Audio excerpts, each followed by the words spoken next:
Hello అండి, welcome to my channel. ఈరోజు జనవరిలో ఇంకొన్ని కరెంట్ అఫైర్స్ మిగిలి ఉన్నాయండి. వాటిని మనం తెలుసుకుందాం. వాటిల్లో ఈరోజు ఏంటంటే science and technology, AI, emerging technology, environment and agriculture, international affairs, appointments అంటే ఎవరు ఎప్పుడెప్పుడు అపాయింట్ చేయబడ్డారో వాటి గురించి అనమాట. Appointments, judiciary, banking and finance, ఈ టాపిక్స్ గురించినటువంటి కరెంట్ అఫైర్స్ మనము తెలుసుకోబోతున్నాం అనమాట. దీనికి ముందు ఒక 3 వీడియోస్ చేశానండి ఈ కరెంట్ అఫైర్స్ గురించి. మొత్తం ఇంకొక లాస్ట్ వీడియో ఇంకోటి ఉంటుంది. మొత్తం జనవరికి సంబంధించి ఒక 5 వీడియోస్ మనకి వస్తాయన్నమాట. మీరు వేటిని కూడా మిస్ అవ్వకుండా ప్రతిదీ కూడా చక్కగా చూడండి. లాస్ట్ మాత్రం నేను MCQs ఇస్తున్నానండి రివిజన్ కోసం అని చెప్పి, వాటిని తప్పకుండా ప్రాక్టీస్ చేయండి. నేను ప్రతి వీడియోలో కూడా పిక్చర్స్ ఇస్తున్నాను, ఒక షార్ట్ ఎక్స్ప్లెనేషన్ ఇస్తున్నాను, దానికి సంబంధించిన MCQs కూడా ఇస్తున్నానండి. మీరు జాగ్రత్తగా ఫాలో అవ్వండి. లాస్ట్లో మాత్రం MCQs అన్నిటిని కలిపి రివిజన్ లాగా మళ్ళీ ఇస్తున్నాను అనమాట. మీరు ఏది కూడా వీడియోని స్కిప్ చేయకుండా కంప్లీట్గా చూడండి. మీకు ఈ వీడియో నచ్చినట్లయితే లైక్ చేయండి, షేర్ చేయండి, తప్పకుండా సబ్స్క్రైబ్ చేయండి. Thank you so much. ముందుగా సైన్స్ అండ్ టెక్నాలజీలో ఇస్రో జనవరి 29, 2026న ఇండియన్ మైక్రోగ్రావిటీ ఎక్స్పెరిమెంట్స్ IMEX 2026ను ప్రకటించింది. భారత పరిశోధకులు మైక్రోగ్రావిటీలో సైంటిఫిక్ ఎక్స్పెరిమెంట్స్ చేయడానికి ఇది ఒక అవకాశం. తర్వాత ఈ IMEX 2026లో material science, space biology, space agriculture, pharmacology, fluid physics వంటి మైక్రోగ్రావిటీ ఎక్స్పెరిమెంట్స్కు ప్రపోజల్స్ ఆహ్వానించారు. వీటిలో MCQs మొదటిగా IMEX 2026 కార్యక్రమాన్ని ఏ సంస్థ ప్రకటించింది? ఆన్సర్ ఇస్రో. రెండవ క్వశ్చన్, IMEX 2026 ప్రధానంగా ఏ రకమైన పరిశోధనలకు సంబంధించింది? Answer microgravity research. Aditya L1 observations ఉపయోగించి ఒక పవర్ఫుల్ సోలార్ స్టోమ్ ఎర్త్ యొక్క మ్యాగ్నెటిక్ షీల్డ్పై చూపిన ప్రభావాన్ని ఇస్రో శాస్త్రవేత్తలు అధ్యయనం చేశారు. జనవరి 27న ఇస్రో LOX మిథేన్ ఇంజిన్ కోసం sub scale thrust chamber testing నిర్వహించింది. ఇది ఫ్యూచర్ ప్రపోల్షన్ టెక్నాలజీకి సంబంధించిన ముఖ్యమైన డెవలప్మెంట్. దీనికి సంబంధించిన MCQs జనవరి 2026లో ఆదిత్య L1 ఏ అంశంపై ముఖ్యమైన అధ్యయనాన్ని వెల్లడించింది? Answer solar storm and Earth's magnetic shield. ఇందులోనే ఇంకొక MCQ ఏంటంటే జనవరి 2026లో ఇస్రో ఏ ఇంజిన్ టెక్నాలజీకి సంబంధించి సబ్ స్కేల్ థ్రస్ట్ ఛాంబర్ను పరీక్షించింది? Answer LOX methane engine. Next one, Indian pharmacopoeia 2026 దేశపు అఫీషియల్ డ్రగ్ స్టాండర్డ్స్ బుక్ యొక్క 10వ ఎడిషన్. ఇందులో 121 కొత్త మోనోగ్రాఫ్స్ చేరడంతో మొత్తం 3340 మోనోగ్రాఫ్స్ అయ్యాయి.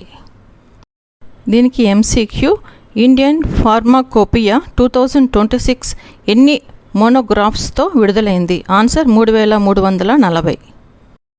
తర్వాత AI and emerging technology. Tamil Nadu government, IIT Madras మరియు సర్వం AI కలిసి డిజిటల్ సంఘంను అభివృద్ధి చేస్తున్నాయి. ఇందులో 20 MW AI డేటా సెంటర్ ఉంటుంది. MCQ, India's first sovereign AI research పార్క్గా ఏ ప్రాజెక్ట్ను అభివృద్ధి చేస్తున్నారు? Answer digital Sangam. జనవరి 13 నోటిఫికేషన్ ద్వారా petroleum refineries, petrochemicals, textiles and secondary aluminium ఈ 4 కార్బన్ ఇంటెన్సివ్ సెక్టార్స్ను ఇండియన్ కార్బన్ మార్కెట్ కంప్లయన్స్ మెకానిజంలోనికి తీసుకొచ్చారు. దీని ద్వారా 208 అడిషనల్ ఆబ్లిగేటెడ్ ఎంటిటీస్ చేరాయి. దీనికి MCQ, జనవరి 2026లో కార్బన్ క్రెడిట్ ట్రేడింగ్ స్కీమ్ కింద కొత్తగా ఏ సెక్టార్ను కంప్లయన్స్ మెకానిజంలోకి తీసుకొచ్చారు? Answer petroleum refineries, petrochemicals, textiles and secondary aluminium. National mission for clean Ganga, Indian skimmer వంటి ఎండేంజర్డ్ శాండ్బార్ నెస్టింగ్ బర్డ్స్ బ్రీడింగ్ హ్యాబిటెట్స్ను రక్షించేందుకు ప్రాజెక్ట్ను ఆమోదించింది. గంగా బేసిన్లో సన్బార్ నెస్టింగ్ బర్డ్స్ కోసం జనవరి 2026లో ఏ ముఖ్యమైన ప్రాజెక్ట్ ఆమోదించబడింది? Answer bird habitat conservation project. ICAR అభివృద్ధి చేసిన 25 ఫీల్డ్ క్రాప్స్కు చెందిన 184 కొత్త వెరైటీస్ను జనవరి 2026లో దేశానికి అంకితం చేశారు. ICAR అంటే Indian council of agriculture research. దీనికి MCQ జనవరి 2026లో 25 ఫీల్డ్ క్రాప్స్కు ఎన్ని కొత్త క్రాప్ వెరైటీస్ విడుదల చేశారు? ఆన్సర్ 184. తర్వాత ఇంటర్నేషనల్ అఫైర్స్. జనవరి 1, 2026న బల్గేరియా యూరోను అధికారిక కరెన్సీగా స్వీకరించి యూరో ఏరియాలో 21వ మెంబర్గా చేరింది. దీనికి MCQ జనవరి 2026లో యూరో ఏరియాలో చేరిన దేశం ఏది? Answer Bulgaria. Brazil 2025 BRICS chairship తర్వాత 2026 చైర్షిప్ను ఇండియా చేపట్టింది. 2026 బ్రిక్స్ సమ్మిట్ కూడా ఇండియాలోనే నిర్వహించనుంది. దీనికి MCQ 2026లో బ్రిక్స్ చైర్షిప్ ఏ దేశం చేపట్టింది? Answer India. నెక్స్ట్ అపాయింట్మెంట్స్లోకి వెళ్దాం. ముందుగా appointments committee of the cabinet Lav అగర్వాల్ను directorate general of foreign trade DGFT director జనరల్గా నియమించింది. ఇందులో క్వశ్చన్ ఏంటంటే జనవరి 2026లో DGFT డైరెక్టర్ జనరల్గా ఎవరు నియమితులయ్యారు? Answer Lav Agarwal. FCI chairman and managing డైరెక్టర్గా రబీంద్ర కుమార్ అగర్వాల్ నియమితులయ్యారు. Question food corporation of India chairman and managing డైరెక్టర్గా ఎవరు నియమితులయ్యారు? ఆన్సర్ రబీంద్ర కుమార్ అగర్వాల్.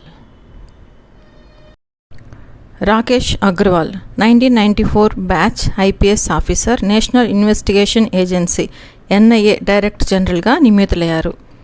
క్వశ్చన్ జనవరి 2026లో NIA డైరెక్టర్ జనరల్గా ఎవరు నియమితులయ్యారు? Answer Rakesh Agarwal. Praveen Kumar 1993 batch IPS officer, BSF director జనరల్గా నియమితులయ్యారు. శత్రుజిత్ కపూర్ను Indo Tibetan border police ITBP director జనరల్గా నియమించారు.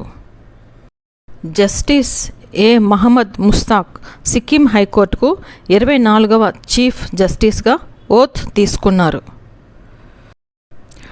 అలహాబాద్ హైకోర్టుకు చెందిన జస్టిస్ మనోజ్ కుమార్ గుప్తాను ఉత్తరాఖండ్ హైకోర్టు చీఫ్ జస్టిస్గా నియమించారు.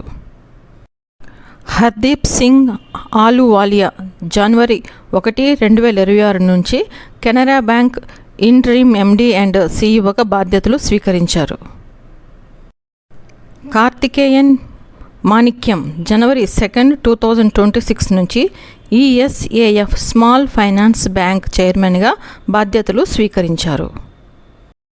ఇక్కడి నుంచి రివిజన్ MCQs ఇస్తున్నానండి, బాగా ప్రిపేర్ అవ్వండి. Thanks for watching. నా ఛానల్ లైక్ చేయండి, షేర్ చేయండి, తప్పకుండా సబ్స్క్రైబ్ చేయండి. Thank you so much.